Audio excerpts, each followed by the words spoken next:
ক্যান্টিনে এখনও রান্না চলছে। আজকে দেরি হয়ে গেছে, এখনও আমাদের কারো খাওয়া দাওয়া হয়নি। তো আমাদের রাঁধুনির সাথে আমরাও হেল্প করছি। এদিকে মাছ ভাজা চলছে, এখানে বেগুনি করে রাখা আছে।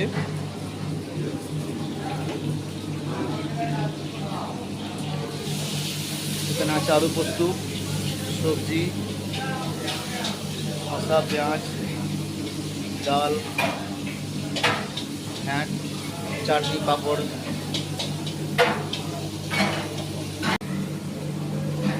তো আজকে এখন স্নান টান কিছু হয়নি, খাওয়া দাওয়া কিছু হয়নি।